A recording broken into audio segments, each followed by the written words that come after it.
Meus caros irmãos e amigos, professores e alunos da Escola Bíblica Dominical, pastores e companheiros de ministério, irmãos e irmãs que sempre nos acompanham neste canal. E você, meu caro irmão ou irmã que esteja nos conhecendo hoje, eu saúdo a todos vós com a santa e gloriosa paz do nosso amado Salvador Jesus Cristo. Eis-nos aqui mais uma vez neste canal para vos transmitir mais uma lição da Escola Bíblica Dominical. Neste trimestre, no terceiro trimestre de 2026, estamos estudando sobre a Igreja dos Gentios, da chamada missionária à consolidação do Evangelho entre os povos. Nós já estudamos duas lições, todas elas estão aqui disponíveis neste canal. A primeira lição foi a lição O Chamado para os Gentios. E a segunda lição, A Porta da Fé se abre entre os gentios. E agora, na terceira lição, estudaremos sobre a graça que alcança todas as nações. Lembra você que as lições que estamos estudando neste terceiro trimestre de 2026 é uma continuidade do que aprendemos no terceiro trimestre de 2025, quando estudamos a Igreja em Jerusalém. A lição de hoje é a lição que estudamos exatamente na última lição desta revista, quando tratou sobre o Concílio de Jerusalém. É importante relatar isso para você, meu caro irmão, porque antes nós estudávamos sempre o livro de Atos dos Apóstolos numa só revista. Agora, dividindo este assunto em a Igreja em Jerusalém e a Igreja entre os gentios, em dois trimestres, estamos estudando o livro de Atos dos Apóstolos. Nesta revista do ano passado, nós estudamos até o capítulo 15. E agora, neste terceiro trimestre, estamos iniciando a partir do capítulo 13 e vamos até o capítulo 28, como já falamos aqui nas lições anteriores. Meu amado irmão, eu peço a você que deixe o seu like, por gentileza, e que compartilhe esta aula com outros professores e alunos da Escola Bíblica Dominical. Antes de dar continuidade, eu quero fazer uma breve oração ao nosso Deus. Pai, em nome de Jesus, te agradecemos porque temos esta oportunidade maravilhosa de transmitir a teus filhos mais uma lição da Escola Bíblica Dominical. Dependemos, Senhor, da inspiração e da direção do teu Espírito. Dependemos também que a tua palavra seja depositada nos corações daqueles que a ouvirem e que possam praticá-la, que possa o Senhor ensiná-la e assim haja crescimento espiritual da tua igreja. Oramos e te agradecemos em nome de Jesus. Amém e amém. Vamos então à nossa aula, irmãos, e sempre começamos com o nosso texto áureo. O nosso texto áureo se encontra em Efésios capítulo 2, versículo 8, um versículo muito conhecido, que diz: Pela graça sois salvos, por meio da fé, e isso não vem de vós, é dom de Deus. Repetindo, pela graça sois salvos, por meio da fé, e isso não vem de vós, é dom de Deus. A nossa verdade prática diz: é pela graça que somos alcançados, perdoados e reconciliados com Deus. Repetindo, é pela graça que somos alcançados, perdoados e reconciliados com Deus. Prosseguindo, vamos à leitura bíblica em classe, que se encontra no livro de Atos dos Apóstolos, capítulo 15, versículo 1 a 5, versículo 28, versículo 29 e versículos 36 a 39. Meu amado irmão, minha amada irmã, professor, professora da Escola Bíblica Dominical, você que vai lecionar, leia todo o capítulo 15. Aqui, é claro, não há espaço na revista para todo o capítulo 15, mas é importante que você que vai lecionar, leia todo o capítulo para entender bem o que acontece nesse trecho. Leremos então alguns versículos, mas assuma essa responsabilidade da leitura de todo o capítulo para que você possa ajudar os seus alunos, caro professor, a entender esta passagem bíblica. Vamos, pois, a Atos capítulo 15, versículo 1 a 5, 28, 29 e 36 a 39. Diz assim a palavra do Senhor. Então alguns que tinham descido da Judéia ensinavam assim os irmãos: se vos não circuncidardes, conforme o uso de Moisés, não podeis salvar-vos. Tendo tido Paulo e Barnabé não pequena discussão e contenda contra eles, resolveu-se que Paulo, Barnabé e alguns dentre eles subissem a Jerusalém aos apóstolos e aos anciãos sobre aquela questão. E eles, sendo acompanhados pela igreja, passaram pela Fenícia e por Samaria, contando a conversão dos gentios e davam grande alegria a todos os irmãos. Quando chegaram a Jerusalém, foram recebidos pela igreja e pelos apóstolos e anciãos e lhes anunciaram quão grandes coisas Deus tinha feito com eles. Alguns, porém, da seita dos fariseus que tinham crido se levantaram dizendo que era mister circuncidá-los e mandar-lhes que guardassem a lei de Moisés. Prosseguindo, versículo 28 e 29. Na verdade, pareceu bem ao Espírito Santo e a nós não vos impor mais encargo algum, senão estas coisas necessárias, que vos abstenhais das coisas sacrificadas aos ídolos, e do sangue, e da carne sufocada, e da fornicação. Destas coisas fareis bem se vos guardardes, bem vos vá. Versículo 36 a 39. Alguns dias depois, disse Paulo a Barnabé: tornemos a visitar nossos irmãos por todas as cidades em que já anunciamos a palavra do Senhor para ver como estão. E Barnabé aconselhava que tomassem consigo a João chamado Marcos, mas a Paulo parecia razoável que não tomassem consigo aquele que desde a Panfilha se tinha apartado deles, e não os acompanhou naquela obra. E tal contenda houve entre eles que se apartaram um do outro. Barnabé, levando consigo a Marcos, navegou para Chipre. E aí, veja como é importante ler todo o capítulo. O versículo 40 diz: e Paulo, tendo escolhido a Silas. Silas foi um dos profetas que foi junto com Paulo e Barnabé e também com outro profeta chamado Judas para levar a carta com a resolução da reunião do primeiro concílio da igreja em Jerusalém. Lendo, pois, o versículo 40, e Paulo, tendo escolhido a Silas, partiu encomendado pelos irmãos a graça de Deus. E o versículo 41, e passou pela Síria e Sicília, confirmando as igrejas. Ou seja, Paulo e Silas foram para uma direção, Barnabé e João Marcos para outra direção. A contenda não fez com que eles parassem. Pelo contrário, eles deram continuidade à obra do Senhor em lugares diferentes. Vamos aos objetivos da nossa lição. Primeiro, analisar com a classe como a graça sustenta a unidade da igreja em Atos 15. Segundo objetivo, examinar biblicamente a salvação pela graça como oferta universal em Cristo. Terceiro e último objetivo, incentivar a busca constante do trono da graça. Leamos, pois, esses três objetivos. Primeiro, analisar com a classe como a graça sustenta a unidade da igreja em Atos 15. Examinar biblicamente a salvação pela graça como oferta universal em Cristo. E incentivar a busca constante do trono da graça são, pois, os objetivos desta lição. Vamos, portanto, à nossa introdução. E você, já está pronto para fazer as suas devidas anotações? Já está com a revista nas mãos para acompanhar a lição? Está também com a palavra de Deus nas suas mãos para parar o vídeo, para estudar essa lição mais detalhadamente e assim estar mais apto para lecionar no próximo domingo, meu caro professor? Se assim você está pronto, vamos lá. Introdução.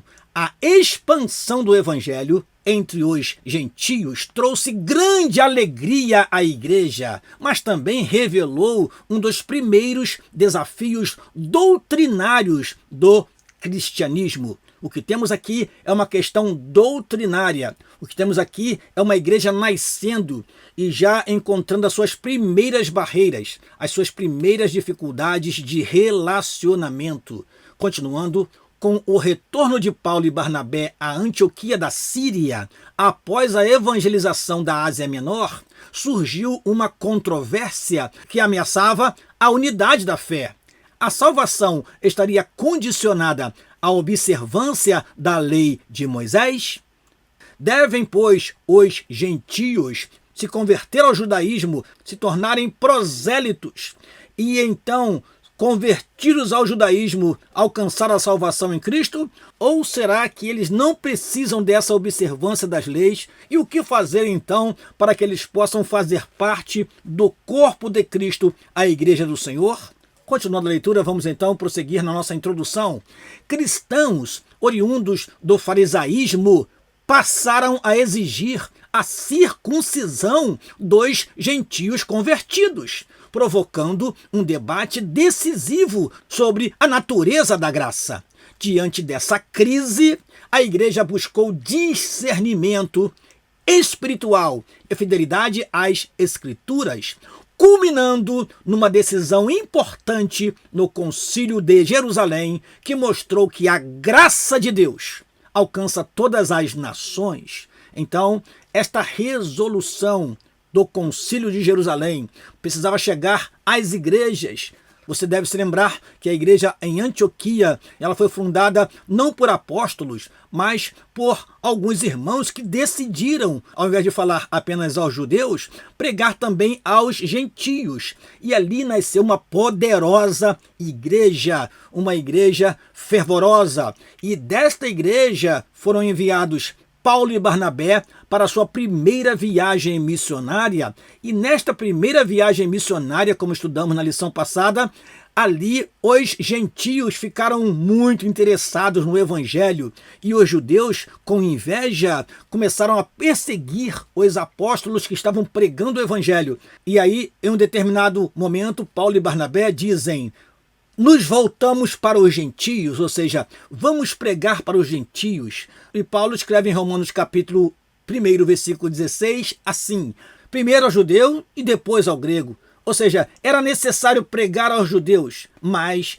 desde o Antigo Testamento estava profetizado e anunciado e provado que Deus abriria a porta aos gentios. E chegou o momento disso acontecer.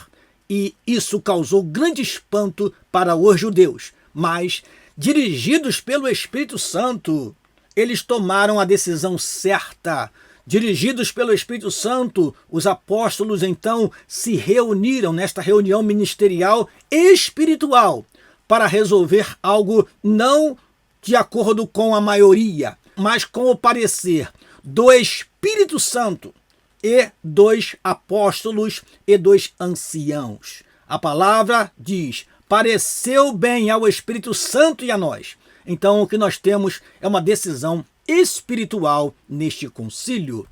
Primeiro tópico da lição: quando a graça preserva a unidade da igreja. Quando a graça preserva a unidade da igreja é o primeiro tópico da lição. Primeiro subtópico do primeiro tópico: o concílio de Jerusalém. Você pode encontrar também a palavra sínodo de Jerusalém. Realizado entre 48 e 50 depois de Cristo, o concílio reuniu apóstolos, presbíteros, ou seja, anciãos, e a igreja para tratar da controvérsia levantada pelos judaizantes, que defendiam a circuncisão como requisito para a salvação. Atos capítulo 15, versículo 1 e 5.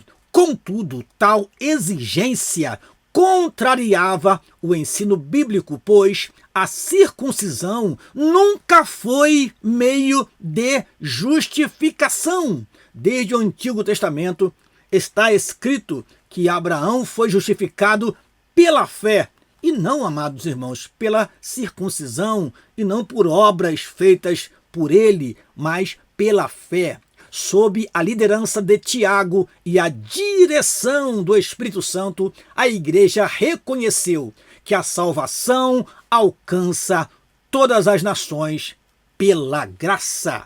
Vamos ao segundo subtópico do primeiro tópico: o relatório de Pedro. Pedro relembra de sua experiência na casa de Cornélio, mostrando que Deus concedeu o Espírito Santo aos gentios mediante a fé e não por obras da lei. Sem fazer distinção entre judeus e gentios, Deus purificou seus corações pela fé.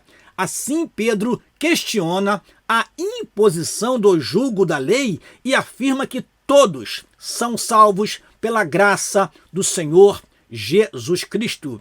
É importante destacar aqui, irmãos, que Pedro já havia explicado o que aconteceu na casa de Cornélio para os irmãos em Atos dos Apóstolos, no capítulo 11. Em Atos capítulo 11 nos diz assim: e ouviram os apóstolos e os irmãos que estavam na Judéia, que também os gentios tinham recebido a palavra de Deus. E subindo Pedro a Jerusalém, disputavam com ele os que eram da circuncisão, dizendo: entraste em casa de varões incircuncisos e comeste com eles. Mas Pedro começou a fazer-lhes uma exposição por ordem. Ou seja, Pedro expôs de forma bem explicada o que aconteceu, dizendo, versículo 5, estava eu orando na cidade de Jope, tive num arrebatamento dos sentidos uma visão. Via um vaso como um grande lençol que descia do céu e vinha até junto a mim. E pondo neles os olhos, considerei e vi animais da terra, quadrúpedes, e feras e répteis e aves do céu. E ouvi uma voz que me dizia: levanta-te, Pedro, mata e come. Mas eu disse: de maneira nenhuma, Senhor, pois nunca em minha boca entrou coisa alguma comum ou imunda. Mas a voz respondeu-me do céu segunda vez: não chames tu comum ao que Deus purificou. E sucedeu isto por 3 vezes. E tudo tornou a recolher-se no céu. E eis que na mesma hora, pararam junto da casa em que eu estava 3 varões que me foram enviados de Cesareia. E disse-me o Espírito Santo que fosse com eles, nada duvidando. E também estes 6 irmãos foram comigo, ou seja, Pedro levou testemunhas consigo em Atos capítulo 11. E entramos em casa daquele varão, e contou-nos como vira em pé um anjo em sua casa. Ele dissera: envia varões a Jope, e manda chamar a Simão, que tem por sobrenome Pedro, o qual te dirá palavras com que te salves, tu e toda a tua casa. E quando comecei a falar, caiu sobre eles o Espírito Santo, como também sobre nós no princípio, ou seja, caiu sobre eles o Espírito Santo em Cesareia, como caiu sobre os discípulos em Jerusalém. Versículo 16. E lembrei-me do dito do Senhor, quando disse: João certamente batizou com água, mas vós sereis batizados com o Espírito Santo. Portanto, se Deus lhes deu o mesmo dom que a nós, quando havemos crido no Senhor Jesus Cristo, quem era eu então? Disse Pedro: quem era eu então para que pudesse resistir a Deus?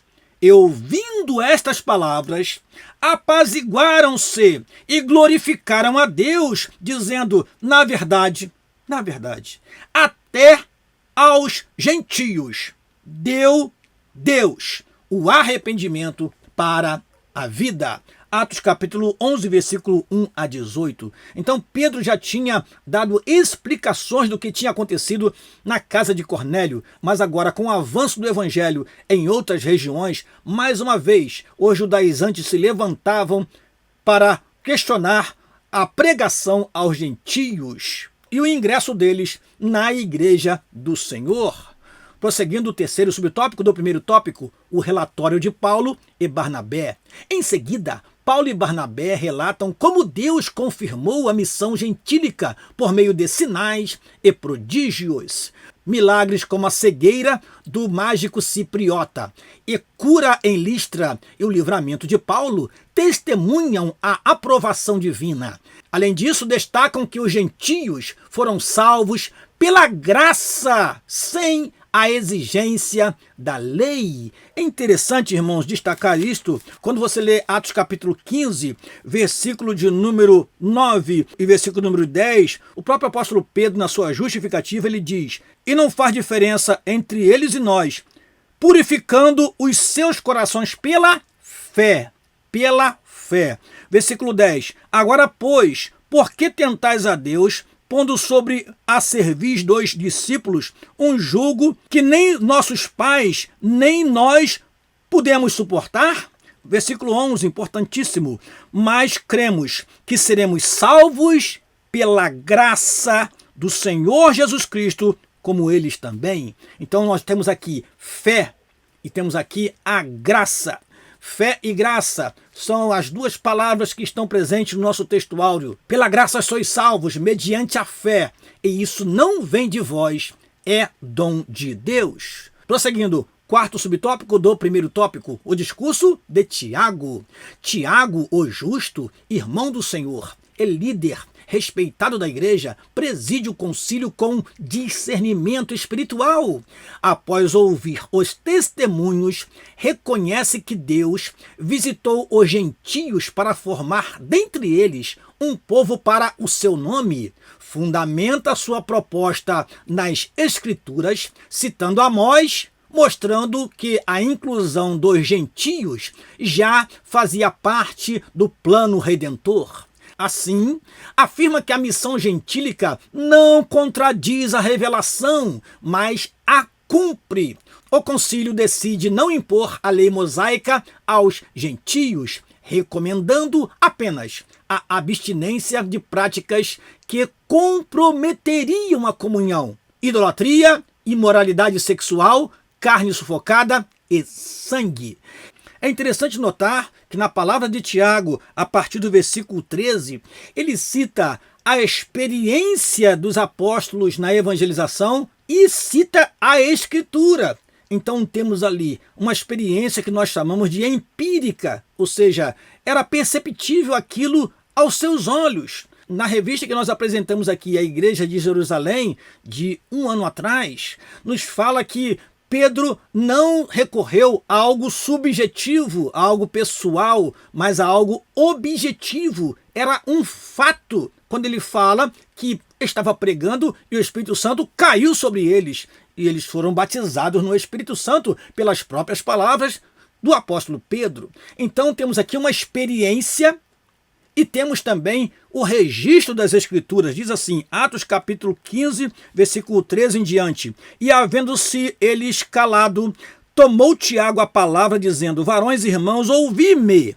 Simão relatou como primeiramente Deus visitou os gentios para tomar deles um povo para o seu nome. Versículo 15. E com isso concordam as palavras dos profetas, como está escrito. Como diz nosso comentarista, ele citou Amós capítulo 9, versículo 11 e 12. Então, diz assim o versículo 16: depois disso voltarei e reedificarei o tabernáculo de Davi que está caído, levantá-lo-ei das suas ruínas e tornarei a edificá-lo, para que o resto dos homens busque ao Senhor, e todos os gentios, como nós temos como título da nossa lição, a graça que alcança todas as nações, voltando ao texto sagrado, e todos os gentios sobre os quais o meu nome é invocado, diz o Senhor, que faz todas estas coisas. Versículo 18, que são conhecidas desde a eternidade. Versículo 19, pelo que julgo que não se deve perturbar aqueles dentre os gentios que se convertem a Deus. É Tiago dizendo, as Escrituras registravam, e agora nós temos visto isso na prática.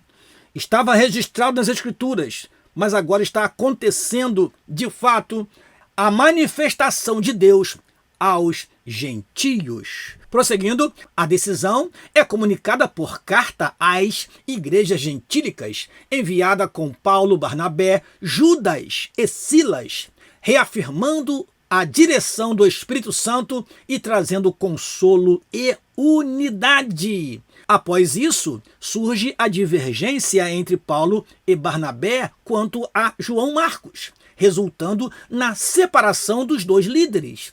Ainda assim, a obra missionária prossegue. Marcos é posteriormente restaurado, como lemos em 2 Timóteo capítulo 4, versículo 11. O apóstolo Paulo nos mostra que Marcos lhe era muito útil, ou seja, aquilo foi um momento de contenda, mas que não resultou em um cisma, em uma cisão da igreja de forma alguma. Continuando a leitura, a decisão do concílio revelou que a graça que preserva a unidade da igreja é a mesma que Deus oferece como dom de salvação a todos sem distinção. E posteriormente, no próximo tópico, falaremos sobre esta graça. Vamos então à sinopse da primeira parte da lição. O Concílio de Jerusalém confirma a graça como base da unidade cristã. Repetindo, o Concílio de Jerusalém confirma a graça como base da unidade cristã. Segundo subtópico da lição, um presente de salvação para todos. Primeiro subtópico do segundo tópico. O que é a graça de Deus? A palavra charis significa favor, bondade e dom imerecido. No Novo Testamento, a graça descreve a iniciativa soberana de Deus em salvar o ser humano, não por obras ou méritos, mas por amor e misericórdia. Diante do drama universal do pecado que separou toda a humanidade de Deus, Romanos 3, versículo 23, que diz que todos pecaram e destituídos, ou seja, fora, estão da glória de Deus. Continuando a leitura, a graça se apresenta como o único meio de reconciliação. A lei revela o pecado, mas não salva. Somente a graça concede vida, pois onde abundou o pecado, superabundou a graça. Então, nós recebemos a salvação por graça, não por méritos. Quem somos nós para fazer alguma coisa para sermos salvos? Por isso, a graça de Deus se ha manifestado, trazendo salvação a todos os homens. Prosseguindo, segundo subtópico do segundo tópico, Jesus Cristo como a manifestação da graça. A graça alcança sua plena expressão na pessoa e na obra de Jesus Cristo. Por amor, ele se fez pobre para nos enriquecer espiritualmente. Em Cristo, a graça não apenas perdoa, mas justifica e transforma, conduzindo o crente a uma vida santa e piedosa. Sua morte substitutiva e ressurreição garantem redenção, perdão e nova vida àqueles que creem. Então, o Filho de Deus, o Senhor Jesus Cristo, se manifestou cheio de graça e de verdade. Ou seja, Jesus é o grande presente de Deus para a humanidade.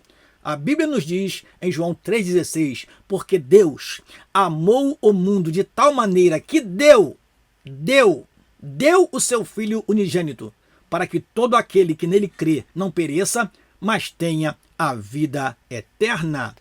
Prosseguindo, a graça é para todos os povos, sem exceção. Terceiro subtópico do segundo tópico. O Concílio de Jerusalém confirmou que a salvação não exige a observância da lei mosaica, sendo oferecida igualmente a judeus e gentios pela graça mediante a fé.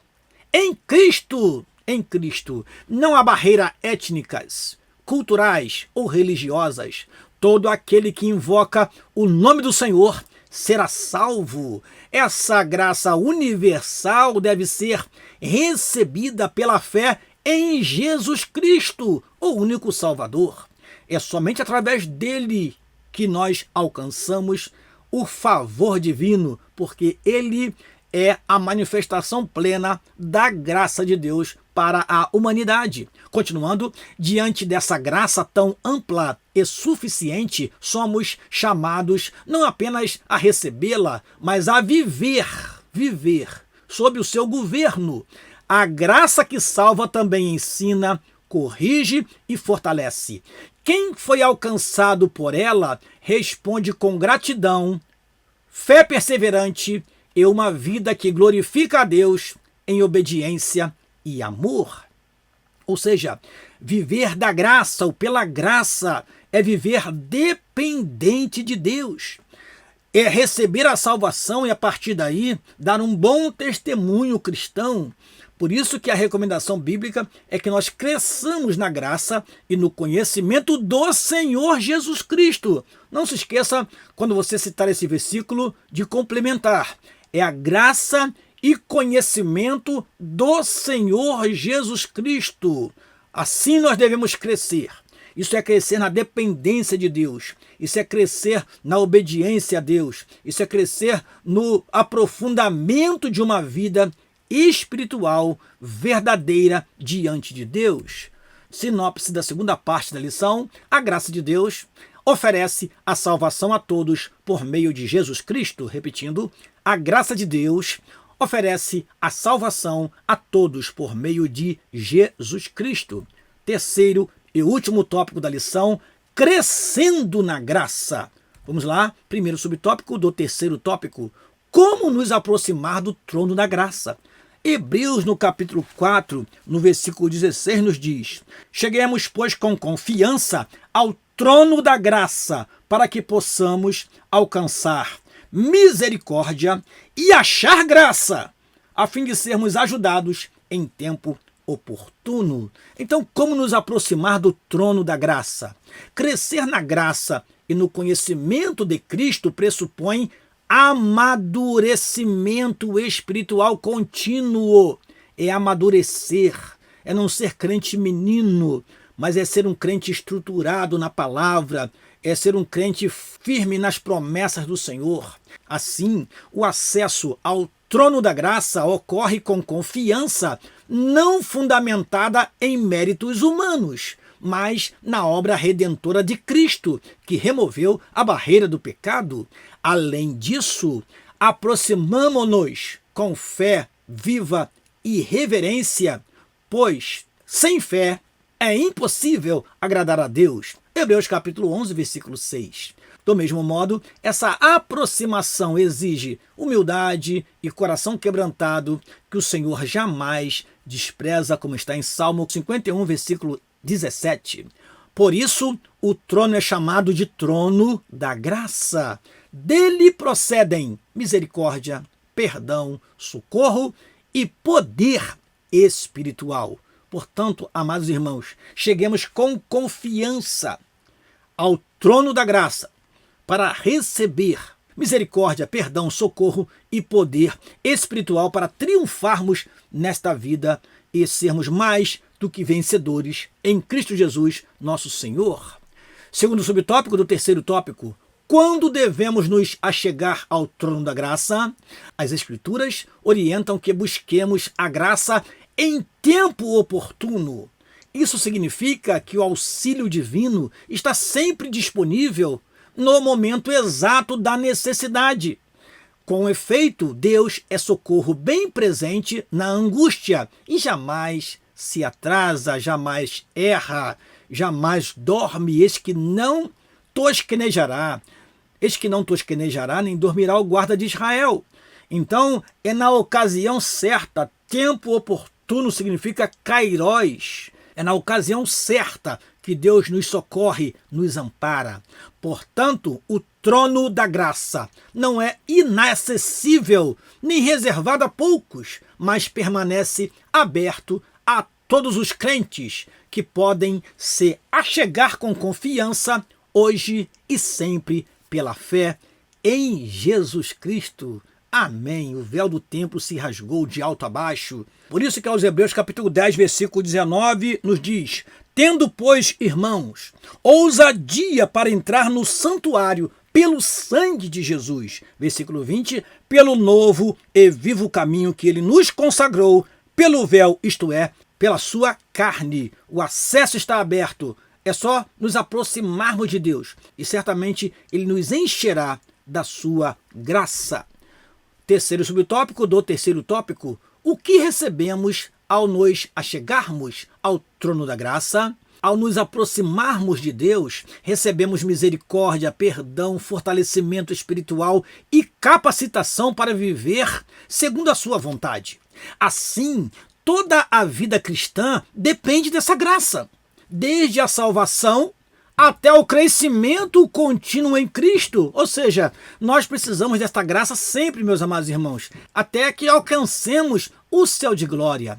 Continuando a leitura, além disso, Deus comunica sua graça por meios espirituais ordenados. Como alcançar a graça de Deus? Através da palavra, através da pregação do evangelho, através da oração, através do jejum, através da adoração, através da plenitude do Espírito Santo em nossas vidas e através da comunhão à mesa do Senhor. Portanto, estes são os meios pelos quais Deus comunica sua graça aos seus filhos. Busquemos então ao Senhor, irmãos. Vamos nos aprofundar na palavra de Deus. Vamos orar mais. Vamos fazer jejum quando necessário. Vamos adorar a Deus em santidade e verdade. Vamos viver na plenitude do Espírito e não vamos nos esquecer da comunhão dos santos, de caminharmos juntos, de trilharmos juntos o caminho da verdade rumo ao céu. Sinopse da última parte da lição: crescer na graça é viver dependente de Deus por fé e comunhão. Repetindo, crescer na graça é viver dependente de Deus por fé e comunhão. Conclusão da nossa aula. Resumindo, o Concílio de Jerusalém reafirmou que a salvação é exclusivamente pela graça, abrindo o caminho para a expansão universal do Evangelho. Desse modo, esse marco histórico ensina que a Igreja deve enfrentar desafios doutrinários com fidelidade bíblica, humildade pastoral e plena dependência do Espírito Santo, cumprindo sua missão entre todas as nações. O Concílio de Jerusalém nos traz grandes ensinamentos.